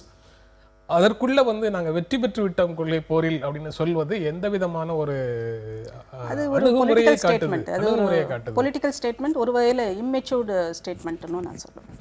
அதாவது ஒரு போலி வீடியோவை வச்சுட்டு ஒரு போலி வீடியோ, நான் ஒரிஜினல் வீடியோஸ், 2 டாக்டர், ஒரு போலி, அதாவது கண்டென்ட் இருக்கக்கூடிய, அதாவது தேச விரோத முழக்கங்கள் எழுப்பப்பட்டதாக கன்னியாகுமாரி எழுப்பியதாக சொல்லக்கூடிய வீடியோ வந்து போலி வீடியோ. டாக்டர். ஆனா அந்த கோஷங்கள் எழுப்பப்பட்டதுங்கிறது ரெண்டையும் தனித்தனியாகவே கூட பேசலாம், அந்த கன்னியாகுமாரி அரெஸ்ட் பண்ணதும் கன்னியாகுமாரி மேல நீங்க தேச துரோக வழக்கு அரசு போட்டதுக்கும் அடிப்படையாக இருக்கிறது ஒரு போலி வீடியோ. ஒரு போலி வீடியோவை வைத்துக்கொண்டு சட்டத்தை எங்களால் எப்படி வேண்டுமானாலும் பயன்படுத்த முடியும் அப்படின்னு ஒரு கொள்கை போர் நடந்ததா? அதுல வெற்றி பெற்றாங்களா? இல்லை, ஒரு டாக்டர்ட் வீடியோ எப்படி வந்து லீகல் ப்ராசஸில் எப்படி நிற்கும் அப்படிங்கிறது. அப்போ இதில் வெற்றி பெறுவதற்கு எங்கே அது வந்து வெற்றி பெறாது, அது வெற்றி பெறாது. ஆனால் நான் வந்து இதை பார்க்குறதுங்கிறது வந்து இல்லை, அவர் என்ன மாதிரியாக சொல்லியிருப்பாருங்கிறதுக்கு நான் போக முடியாது. பட் ஆனால் நான் எப்படி இதை பார்க்குறேன் அப்படின்னு வேணால் சொல்ல முடியும். அப்படி பார்க்கும்போது அந்த இடத்தில் தேச விரோத கோஷங்கள் எழுப்பப்பட்டன அப்படிங்கிறது உண்மை. அதாவது இப்போ நேற்று நீங்கள் தேச விரோத முழக்கங்கள் எழுப்பப்பட்டன, மீதி வீடியோக்குள்ளே அந்த கருத்துள்ள முழக்கங்கள் இருக்கு அப்படின்னு நீங்க சொல்றதுல இருந்து ஒரு வாதத்துக்காக நான் திரும்பவும் வைக்கிறேன். நேற்று ஜெயதி கோஷ் வந்து மாணவர்களை சந்தித்து அங்க பேசுறாங்க. பேசும்போது அவங்க சொல்றாங்க, இது முழுக்க உளவுத்துறையால ஏற்பாடு செய்யப்பட்ட ஒரு நிகழ்வு அப்படின்னு சொல்றாங்க. அதுவும் சரியா தப்பா, அது உண்மைக்கு மாறான தகவலா அப்படிங்கிறது நமக்கு தெரியாது. அதாவது இப்போ ஊழல் செய்த தலைவர்கள்ட்ட நீங்கள் ஊழல் செஞ்சு, ஊழலே நான் செய்யலை, கோர்ட்டே என்னை விடுவிச்சிருச்சுன்னு சொல்லலாம். அதை நம்ம அப்படியே எடுக்க முடியுமா? அதுதான் இது. அது ஒரு லீகல் ப்ராசஸ். அதனுடைய எண்ட் வந்து அந்த ப்ராசஸ் என்ன மாதிரி நடந்ததுங்கிறத வச்சு தான் தீர்ப்பு வருகிறது. ஒரு பெரிய, ஆனா ஒன்னு நடந்ததா இல்லையாங்கிறது மக்கள் மன்றத்துல தெரியும். பெரிய காலம்னிஸ்ட் வந்து முழுக்க நிராகரிக்கக்கூடிய ஒரு விஷயத்தை மாணவர்கள் மத்தியில பேசுவாங்களா அப்படிங்கிற கேள்வியில இருந்து நான், அதாவது அப்போ வந்து நான் அதை பெரிய காலம்னிஸ்ட்னு நீங்க சொல்றீங்க இல்லையா, மீடியா எப்படி இருக்குங்கிறதுக்குள்ளே தான் போக முடியும். மீடியா கார்ப்பரேட் வயம் ஆன பிறகு இந்திய மீடியாக்கள் எப்படி இருக்கின்றனங்கிறது, சில செய்திகள் வர்றதே கிடையாது, சில செய்திகள் பெரிய அளவில் ப்ரொஜெக்ட் பண்ண, ஏன் சில செய்திகள் வரலைங்கிறதுக்கு நீங்கள் ஆன்சர் சொல்லாமல் நீங்கள் ப்ரொஜெக்ட் பண்ணுற செய்திகள் மீது நம்பகத்தன்மை இருக்காது மக்களுக்கு. நீங்கள் எவ்வளவு உண்மையை முன்னால் வச்சாலும் நம்பகத்தன்மை வராது. ஏன்னா நீங்கள் நம்பகமாக செயல்படவில்லைங்கிறத அந்த இடத்துல சுட்டி காட்டணும். மக்களுக்கு நம்பகத்தன்மை போயிட்டது இன்னைக்கு மீடியா மேலே. ஒரு அரசியல் தலைவர் தூணு துப்புறாரு, அதை மீறி மீடியாக்கள் கவர் பண்ணிட்டு இருக்கு. ஆனா அவர் துப்பினதற்கு மிகப்பெரிய வரவேற்பு இருக்குன்னா மீடியாக்கள் குறித்து மக்களிடம் என்ன மாதிரியான உணர்வு இருக்கிறது, பார்வை இருக்கிறதுங்கிறது அந்த இடத்துல முக்கியம் இல்லை. அப்ப நீங்க பெரிய காலம்னிஸ்ட்னு சொன்னீங்கன்னா அதுவே பெரிய அளவுல ஒரு விவாதத்துக்குரிய விஷயமா மாறி அது 2-3 விஷயங்கள் இருக்கு. இப்ப பானு சொல்றதுலயும் பானுவை போன்ற வெளியில சமூகத்துல செயல்படக்கூடிய சில செயல்பாட்டாளர்கள் சொல்றதுலயும் 2-3 விஷயங்கள் வருது. இது வந்து மீடியா முழுக்க முழுக்க நிறுவனமயம் பெருநிறுவனங்களினுடைய கைக்குள்ள போயிடுச்சு, அதனால சில பல விஷயங்கள் வந்து வருவதில்லை அப்படின்னு சொல்றாங்க. பெருநிறுவனங்கள் எந்தெந்த செய்திகள் வரணும் வரக்கூடாதுன்னு முடிவு செய்யுதோ அந்த செய்திகளை வெளியிடுறதில்லை அப்படின்னு சொல்லி காங்கிரஸோ பிஜேபியோ சொல்றத வந்து எவ்வளவு தூரம் புரிஞ்சுக்க முடியும் அப்படிங்கிறது ஒரு கேள்வி. நிச்சயமா எனக்கு ரொம்ப ஆச்சரியமா தான் இருக்கேன்னா இவங்க சொல்ற குற்றச்சாட்டுல வந்து நான் முழுக்க உடன்படுறேன். மீடியா வந்து கார்பரேட்டைஸ் ஆயிடுச்சு அப்படின்னா இவங்க சொல்ற கான்டெக்ஸ்ட் வந்து என்னால சுத்தமா புரிஞ்சிக்கவே முடியல. ஏன்னா இன்னைக்கு மீடியா கார்பரேட்டைஸ் ஆயிருக்குன்னா அதுல மிகப்பெரிய அட்வான்டேஜ் வந்து இன்றைக்கு ஆளும் கட்சியாக இருக்கக்கூடிய பாஜகவிற்கு தான் இருக்கு அப்படின்னு நான் நினைக்கிறேன். இன்றைக்கு பிரதமராக நரேந்திர மோடி வந்ததற்கு மிகப்பெரிய காரணம் வந்து ஊடகங்கள் அப்படின்றத மறுக்க முடியாது. அவரை வந்து ஒரு வளர்ச்சியின் கதாநாயகனாக ஒரு இந்தியாவுடைய எதிர்காலமாக இந்த ஊடகங்கள் வந்து பெரிய அளவில் பூஸ்ட் பண்ணி வளர்த்து விட்டாங்க. ஆனால் அதற்கேற்ற மாதிரியான பாஜக அரசின் செயல்பாடுகள் இல்லை அப்படின்றதுனால தான் இன்றைக்கு மீடியா இப்படி எழுதிட்டு இருக்காங்க அப்படின்னு நான் உண்மையாவே நினைக்கிறேன். இந்த இதுல இருந்து ஒரு வார்த்தை வைக்கணும். மீடியா வளர்த்து விடுகிற யாரும் சரியில்லைன்னு சொன்னோம்னா இன்னைக்கு மீடியா வளர்த்துட்டு இருக்க செய்திகள் இல்ல ப்ரொஜெக்ட் பண்ற மனிதர்கள் அவர்கள் கொடுக்கிற செய்திகள் எதுவுமே சரியில்லையா அப்படிங்கிற கேள்வி வருதா இல்லையா? இல்ல மீடியா வளர்க்குதா வளர்க்கலையாங்கிறது வேற விஷயம். நடக்கிற விஷயத்த அவங்க போர்ட்ரே பண்றாங்களா இல்ல கொஞ்ச நேரத்துக்கு முன்னால பேசின மாதிரி சோர்சஸ் அப்படின்னு சொல்லிட்டு விதைக்கிற செய்திகளை போடுறாங்களாங்கிறது விஷயம். இந்தியா டுடேயும் NDTVயும் ஒளிபரப்பியது கன்னியாகுமார் அப்படிங்கிற நபர் வந்து ஒரு வளாகத்துக்குள்ள பேசிய பேச்சு. அந்த பேச்சை ஒளிபரப்புது, லைவா ஒளிபரப்புது, கிட்டத்தட்ட ஒரு நேஷனல் அட்ரஸ் அப்படின்னு அதை சொன்னோம்னா நேஷனல் அட்ரஸுக்கான வாய்ப்பை இந்த மீடியா கொடுக்குதே அப்படிங்கிற கோபத்துல சிலர் வந்து மீடியாக்களுக்கு எதிராக இப்ப 2-3 நாட்களாக பேசிட்டு இருக்கிறாங்க. ஆனா உங்களுடைய வார்த்தைகள் அந்த கோபத்துல இருந்து வரல. பொதுவாகவே நீங்க வேற விஷயம் மீடியாவை பத்தி எனக்கு பார்வை இப்படிதான். சில செய்திகள் வரவே இல்லை, அதை பற்றி மீடியாக்கள் என்ன பதில் சொல்லியிருக்கு? ரெஸ்பான்சிபிளா ஒரு பதில் சொல்லணுமா இல்லையா? நாங்க சொல்ல மாட்டோம், எங்க கார்ப்பரேட் சைட்ல இருந்து எங்களுடைய மீடியா சைட்ல இருந்து இந்த நியூஸ் வராது அப்படின்னு டிசைட் பண்றீங்க அப்படின்னா அந்த இடத்துலயே யூ லூஸ் யுவர் கிரெடிபிலிட்டி. அதுக்கப்புறம் நீங்க என்னத்தை சொன்னாலும் நாங்க நம்ப தயாராக இல்லைங்கிற ஒரு ஸ்டாண்ட மக்கள் எடுக்கக்கூடிய உரிமை இருக்கா இல்லையா மக்களுக்கு? நீங்க சொல்றதுக்கு இன்னொரு ஃபிளிப் சைடு இருக்கு. ஃபிளிப் சைடையே நான் பேசுறேன். சொல்லுங்க. மீடியா வந்து ஆதாரமே இல்லாம அதிகாரத்தால பரப்பப்படக்கூடிய செய்திகளை அதனுடைய உண்மைத்தன்மை என்னன்னு சோதித்தே பார்க்காமல் எல்லா மீடியாக்களும் போட்டுக்கிட்டே இருக்கு. அதுலயும் மீடியா தன்னுடைய கிரெடிபிலிட்டியை இழக்குது. நிச்சயமா நிறைய விஷயங்கள் அவங்க சொல்றது ஒரு சைடு சொல்றாங்க. ஆமா, நான் வந்து குஜராத் ஜெனோசைட் இஷ்யூல இருந்தே பார்த்தா மீடியாவோட ரோல் எப்படி இருக்கு. அந்த சமயத்துல குஜராத்ல 2000 கலவரம் நடந்தப்போ மீடியா என்ன மாதிரியான ரோல் பண்ணுச்சு, அதுல எவ்வளவு மிகச்சில மீடியா ஊடகங்கள் மட்டும்தான் அந்த விஷயங்களை வந்து உண்மையாக மக்களுக்கு எடுத்து சென்றன. இப்படி பல விஷயங்களை நம்ம அப்பத்துல இருந்தே சொல்லிட்டு இருக்கலாம். அதனால பல குற்றச்சாட்டுகள் வந்து மீடியா மேல நம்மளாலையும் இந்த ஆங்கிள் வந்து வைக்க முடியும் அப்படின்றதுதான் உண்மை. அதான் திரும்ப நான் சொல்லக்கூடிய ஒரே விஷயம், கார்ப்பரேட் மீடியா அப்படின்னு நீங்க குற்றம் சாட்டினீர்கள்னா அந்த கார்ப்பரேட் மீடியாவால மிகப்பெரிய லாபம் அடைவது வந்து இன்றைக்கு இருக்கக்கூடிய ஆளும் கட்சி தான் அப்படின்னா அதுல வந்து எனக்கு எந்த மாற்று கருத்துமே உண்மையாக இல்லைன்னு நான் நினைக்கிறேன். எப்போ ஆளுங்கட்சியாக யார் இருந்தாலும் அந்த அட்வான்டேஜ் எப்பவுமே மீடியா அட்வான்டேஜ் ஆளுங்கட்சிக்கு தானா? அப்படிதான் எனக்கு தோணுது. ஏன்னா கார்ப்பரேட்டை வந்து கம்ப்ளீட்டா கண்ட்ரோல் பண்றதுல ஒரு மிகப்பெரிய பங்கு வந்து ரூலிங் பார்ட்டிக்கு டெஃபினட்டா இருக்கு. அப்போ அதை வந்து இதுல மீடியா இதுல வந்து ஆப்ரேட் ஆகுது அப்படின்னு நான் நினைக்கிறேன். அப்போ மீடியா பாலிசியே வந்து ஆளுங்கட்சிக்கு அனுசரணையாக நடந்து கொள்வது அப்படிங்கிறது தான் பெரும்பாலான கார்ப்பரேட் மீடியாக்களுடைய மீடியா பாலிசி. பெரும்பாலான இன்றைக்கு இருக்கக்கூடிய ஊடகங்களை மிகப்பெரிய ஊடகங்களை எடுத்து பார்த்தா பின்னாடி நிச்சயமாகவே கார்ப்பரேட்டைசேஷன் அப்படின்றத வந்து வெறும் நம்ம ஒரு இதுவாக சொல்ல முடியாது. உண்மையாவே பெரிய பெரிய கார்ப்பரேட்ஸ் எல்லாம் இன்றைக்கு மீடியாவை வந்து ரன் பண்ண ஆரம்பிச்சிட்டாங்க. நீராராடியா டேப்ஸ் உணர்த்துவது என்ன? பவர் காரிடாரில் புரோக்கர்களாக எப்படி பத்திரிகையாளர்கள் மீடியாக்காரங்க எப்படி செயல்படுகிறார்கள்ங்கிறது ஒன்று இருக்குல்ல. அப்போ என்ன மாதிரியான ரோலை நீங்கள் எடுக்கிறீங்க? ஒரு செய்தியாக மக்களிடம் கொடுக்கப்படுகிறதான்னு பார்த்தா இல்லை, அதில் உங்களுடைய ஒப்பீனியனை ஏற்றி தான் ஒரு செய்தி சின்ன சின்ன நுணுக்கமான வார்த்தை பிரயோகங்களின் மூலமாக உங்களுடைய ஒப்பீனியனை ஒரு செய்தியில் ஏற்றி மீடியாக்கள் கொடுக்கின்றனங்கும் போது அது என்ன மாதிரியான கிரெடிபிலிட்டி?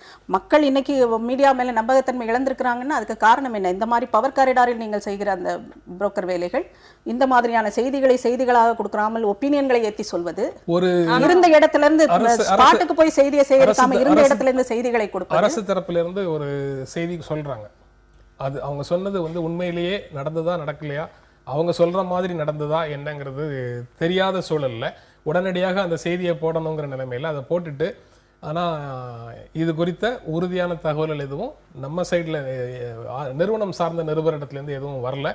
இது அரசு தரப்பு செய்தி, அரசு தரப்பு சொல்லக்கூடிய செய்தி மட்டும்தான் அப்படின்னு ஒரு வரியை சேர்த்து போடுவது உண்மையை சொல்வதா, இல்ல வந்து அந்த செய்தியை இல்ல செய்தியை செய்தியாக சொல்வது, வேற இருப்பது, அது செய்தியை செய்தியாக சொல்வது. நீங்க ஒரு சென்டென்ஸ் அடிஷனலா போட்டு நீங்க வந்து எல்லாத்தையும் காலி பண்ணிடுறீங்க அப்படின்னு சொல்றது இல்ல, அது காலி பண்றதாகுது. மக்களின் அவ்வளவு முட்டாள்களா? எதுல வச்சு காலி பண்றாங்க, எது வந்து உண்மையான இதுன்னு தெரியாமலா இருக்குது? மக்கள் அவ்வளவு முட்டாள்கள் அல்ல. எல்லா விஷயங்களும் மக்களுக்கு தெரியும். ஒவ்வொரு நுணுக்கமும் நீங்கள் மக்களுக்கு புகுத்தியது தான். செய்திகள் மூலமாக மக்கள் தொடர்ந்து பார்க்கும்போது எது செய்தி, எது ஒப்பீனியன் ஏற்றப்பட்ட செய்திங்கிறது மக்களுக்கு மிக தெளிவாக இப்ப தெரியுது. அதனாலதான் மக்களுக்கு இந்த மாதிரியான ஒரு எதிர்ப்புணர்வு வருது, ஒரு நம்பகத்தன்மை குறைகிறது மக்கள். இல்ல, ஒரு விஷயம் என்னன்னா, இன்றைக்கு வந்து சோஷியல் மீடியா ரொம்ப பவர். இவங்க விஜயகாந்த் பத்தி சொன்னாங்க. விஜயகாந்த் துப்பினதுக்கு பிறகு அவருக்கு இவ்வளவு பெரிய ஆதரவு இருக்கு மக்கள் மத்தியில அப்படின்னு நமக்கு தெரிஞ்சதுக்கு அடிப்படையான ஒரு காரணம் வந்து சோஷியல் மீடியா. சோஷியல் மீடியாவில் வந்து அதை பற்றி பல மீம்ஸ் வந்தது, விஜயகாந்துக்கு ஆதரவாக பலது வந்தது. அதே சூழல் இன்றைக்கு வந்து கன்னியாகுமாரோடைய பேச்சை இந்தியா டுடே மாதிரியான ஒரு தொலைக்காட்சி ஒளிபரப்புது அப்படின்னா அதற்கு பின்னாடி சோஷியல் மீடியாவுடைய மிகப்பெரிய ஒரு தாக்கம் இருக்கு அப்படின்னு தான் நான் பர்சனலா நினைக்கிறேன். ஏன்னா சோஷியல் மீடியால வந்து கன்னியாகுமார் வந்து ஒரு 2-3 நாளாவே பெரிய ட்ரெண்ட் ஆகிட்டு இருக்காரு. இல்ல, ஆளும் கட்சிக்கு எதிராக, மாநிலத்தை ஆளக்கூடிய மாநிலத்தை ஆளும் கட்சிக்கு எதிராக மீடியாக்கள் வந்து எதுவும் செய்யல அப்படின்னு ஒரு ஸ்டேட்மெண்ட் வந்து பரவலாக மக்கள் மத்தியில் எடுபடக்கூடிய ஒரு ஸ்டேட்மெண்ட். அதனால விஜயகாந்துக்கு ஆதரவு கிடைச்சது அப்படின்னு நான் புரிஞ்சுக்கிறேன். அதாவது என்கிட்ட கேள்வி கேட்குறீங்களே, அவங்க கிட்ட கேள்வி கேட்க மாட்டீங்களான்னா, நாங்க அவங்கள பார்த்தா தானே கேட்க முடியும். பார்க்கறதுக்கான சூழ்நிலை இல்லையே. பார்க்கறதுக்கான சூழ்நிலை இல்லைங்கிறத வந்து அரசியல் கட்சிகளோ மற்ற குடிமை சமூகமோ சேர்த்து வந்து ஒரு அழுத்தம் கொடுத்துருக்குதா? அதுக்கான போராட்டம் நடந்திருக்குதா? அந்த யதார்த்தமான உண்மைகளை எல்லாம் மறைச்சிட்டு என்கிட்ட நீங்க கேட்ட கேள்விக்கு பதிலாக நீங்க அவங்க கிட்ட கேட்டீங்களான்னு பதில் சொல்லிட்டு போறது வந்து பதில் இல்லை. அந்த பதிலே வந்து மக்களும் வரவேற்கிறாங்கன்னு சொன்னா மக்கள் அதனுடைய உண்மையான தன்மையை புரிந்து கொள்ளாமல் வரவேற்கிறார்கள் தான் அதுக்கு பொருள் அப்படின்னு நான் அந்த விஷயத்தை நான் பார்த்துக்கிறேன். அப்படியே பார்க்கலாம், அதை பத்தி ஒன்றும் நான் இது பண்ணல. ஆனா விஜயகாந்த் அவர் கேட்டதில் இருக்கிற நியாயத்தை சொல்கிறார். அதே நேரம் விஜயகாந்த் என்ன மாதிரியான லீடர், மக்களுக்கு அவர் என்ன மாதிரியான லீடராக இது பண்ணி, இல்ல ஒரு எதிர்க்கட்சி தலைவராக என்ன மாதிரி இருக்காரு, தமிழ் நாட்டிற்கு இந்த மாதிரியான ஒரு தலைவர் ஆட்சிக்கு வந்தாலோ இல்லை ஆட்சி பங்கெடுத்தாலோ என்ன மாதிரியான விளைவுகள் ஏற்படலாம், இல்லை என்ன மாதிரியான செயல்பாடுகள் என்னன்னு அவர் அலசி ஆராய்ந்து தொடர்ந்து கட்டுரைகள் வருதா? அவர் யார் கூட கூட்டணி வைப்பார், அவருக்கு இவ்வளவு பர்சன்டேஜ் இருக்கா, ஒரு மீடியாவின் பங்கு என்ன, இந்த மாதிரியான ஒரு இதையும் ஒப்பீனியன், செய்திகளில் ஒப்பீனியனை ஏற்றி சொல்பவர்கள் இந்த மாதிரியான கட்டுரைகளையும் தொடர்ந்து எல்லா பத்திரிகைகளும் வைக்கணும். அந்த மாதிரியான ஒரு பேலன்ஸ்ட் ஆக்ட் இருக்காங்க. இப்போ நீங்க சொல்றது வந்து விரிவாக விவாதத்துக்கு உண்டான விஷயம். ஆனா நீங்க சொல்றதுல இருந்து இப்போ ஒரு பேட்டர்னும் டெவலப் ஆகுது. அதாவது எப்போதெல்லாம் ஜனநாயக உரிமைகளை அதிகாரத்தில் இருப்பவர்கள் நசுக்க விரும்புகிறார்களோ அப்போதெல்லாம் சில பேட்டர்ன் டெவலப் ஆகுது. அந்த பேட்டர்ன்ல ஒண்ணு வந்து மீடியா தன்னுடைய கடமையை செய்ய தவறிவிட்டது, வெளியிலிருந்து ஒரு மாபெரும் அச்சுறுத்தல் இருக்குது, வெளிநாட்டு சதிக்கு அரசியல் கட்சிகள் துணை போகிறார்கள், உள்ளூர்ல இருக்கிற தேச விரோதிகளுக்கு மெயின் ஸ்ட்ரீம் அப்போசிஷன் பார்ட்டிஸும் ஆதரவாக இருக்குது அப்படின்னு ஒரே நேரத்துல எல்லா முக்கியமான நிறுவனங்கள்லயும் எதுவுமே உருப்படியாக நடக்கல அப்படிங்கிறதை தொடர்ந்து எஸ்டாப்ளிஷ் பண்ணுவதன் மூலமாக அதிகாரத்தை மொத்தமாக ஒரு இடத்துல குவித்துக் கொள்வதற்கு ஒரு சூழலை உருவாக்குற ஒரு பேட்டர்ன் டெவலப் ஆயிட்டு இருக்குதோ அந்த மாதிரி ஒரு பேட்டர்னை டெவலப் பண்ணி அதன் மூலமாக அரசியல் அறுவடையை செய்வதற்கு களத்துல அதற்கான இடம் இருக்கிறதாங்கிறது தான் என்னுடைய கேள்வி. இருக்குதுங்கிறது தானே. இந்த மாதிரி ஒவ்வொரு பேட்டர்னையும் நீங்க செட் பண்ணீங்கன்னா அந்த பேட்டர்னுக்கான உண்மை அந்த இடத்துல ஒரு 5% 10% இல்லைன்னு சொல்ல முடியுமா? சரி, அது 5% 10% அப்படின்னு சொல்றது வந்து பல மோசமான விஷயங்கள் கட்டமைக்கப்படுவது வந்து நியாயமாக இருக்கக்கூடிய சில கிரீவன்சஸின் மேலதான். அடியில் இருக்கக்கூடிய அந்த 5% நியாயமான கிரீவன்சஸுக்கு மேல மோசமான ஒரு தீர்வை கட்டமைக்கிறதுக்கு அதிகாரத்தால முடியும் அப்படிங்கிறத பல இடங்கள்ல பார்த்துருக்கிறோம். அந்த மாதிரியான முயற்சிகளாக கூட இது இருக்கலாம். நம்ம நிகழ்ச்சி நிறைவு செய்யக்கூடிய இடத்துல இருக்கிறோம். இந்த ஐடியாலஜிக்கல் வார் அப்படிங்கிறது வந்து பிஜேபிக்கும் ஜேஎன்யூ எஸ்யூக்கும் நடந்ததா அல்லது பிஜேபிக்கும் வேற யாருக்கே நடந்ததா அதுல அப்படிங்கிறது தெரியல. பட் ஐடியாலஜிக்கல் வார்ல வந்து நாங்க வெற்றி பெற்று விட்டோம் அப்படின்னு சொல்வதை ஏற்க முடியலன்னு நீங்க சொல்லிட்டீங்க. நான் இன்னொரு விஷயமும் சொல்லணும்னு நினைக்கிறேன். ஐடியாலஜிக்கல் வார் வந்து முதல்ல நிறைவு செய்யற இடத்துல இருக்கிறோம். உங்களுடைய ஃபைனல் ஸ்டேட்மெண்ட்டாக அதை சொல்லுங்க. ஐடியாலஜிக்கல் வார் அப்படின்றத பிஜேபி வந்து ஹிந்து மகாசபையோட போட்டு வெற்றி பெறணும்னு நினைக்கிறேன். அவங்க தொடர்ந்து வந்து கோட்சேவை ப்ராஜெக்ட் பண்ணிட்டு இருக்காங்க. அதை நான் மிகப்பெரிய தேச விரோத செயலாக பார்க்குறேன். பிஜேபி வந்து ஹிந்து மகாசபையிலிருந்து டிஸ்டன்ஸ் பண்ணிக்கிறது மட்டும் அதற்கு சரியான பதிலாக இருக்கா? தொடர்ந்து அதான் சொல்லிட்டு இருக்காங்க. எங்களுக்கும் அவங்களுக்கு சம்பந்தம் இல்லைன்னு சொல்லிட்டு இருக்காங்க. அது வந்து சரியான பதிலாக இருக்காது. இது தேச விரோத செயல்னா அதுவும் தேச விரோத செயல் தான். அதற்கு எதிரான ஐடியாலஜிக்கல் வாரை வந்து பிஜேபி எடுக்கணும் அப்படின்னு தான் நான் நினைக்கிறேன்.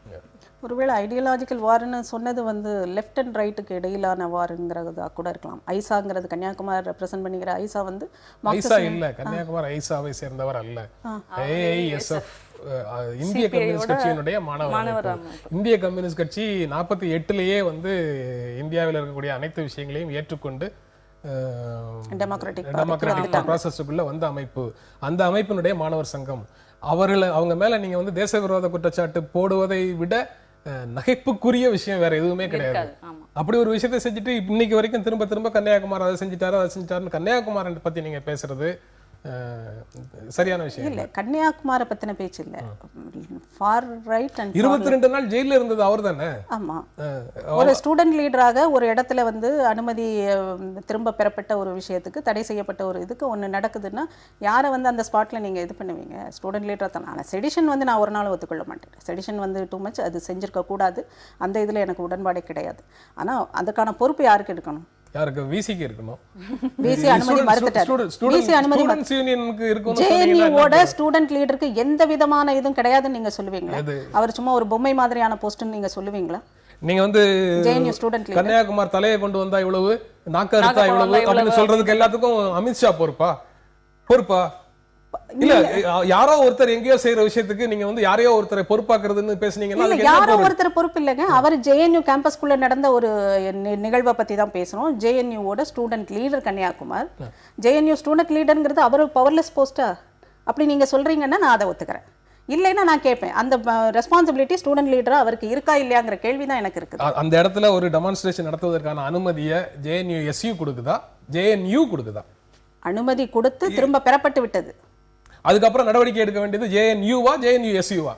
JNU தான் எடுக்கணும். அதுக்காக தான் போலீஸ வந்து உள்ள கூப்பிடுறாங்க. கன்னியாகுமாரி அங்க பிக்சருக்குள்ளேயே இல்ல. நீங்க ஏன் அவருக்கான ரோல் ஏன்னா அவர் அந்த கூட்டத்துல போறாரு. நான் அதை தடுத்து நிறுத்த போறேன் அப்படின்னு சொல்லி போனேங்கறாரு. மாணவர்களுக்கு இடையில ரெண்டு குரூப் ஆஃப் மாணவர்களுக்கு இடையில ஏதோ தகராறு நடக்குதுங்கிறதுனால அங்க போனார். தடுத்து நிறுத்த போறாரு. அப்ப ஒரு தகராறை மாணவர்களுக்கு இடையில் தடுத்து நிறுத்தக்கூடிய சக்தி வாய்ந்தவராக தான் JNU மாணவர் தலைவரான கன்னியாகுமாரி இருக்கிறார். அது சரி, ஒரு ரெஸ்பான்சிபிலிட்டி நீங்க அவர்கிட்ட எடுக்கவே முடியாது. தொடர்ந்து பேசுறதுக்கு நிகழ்ச்சிக்குள்ள நேரம் இல்ல, தயவு செய்து மன்னிக்கணும். இந்த நிகழ்ச்சியில பங்கேற்று உங்களுடைய கருத்துக்களை பகிர்ந்து கொண்டதற்கு எங்கள் நெஞ்சார்ந்த நன்றி. மீண்டும் சந்திப்போம். நன்றி, வணக்கம்.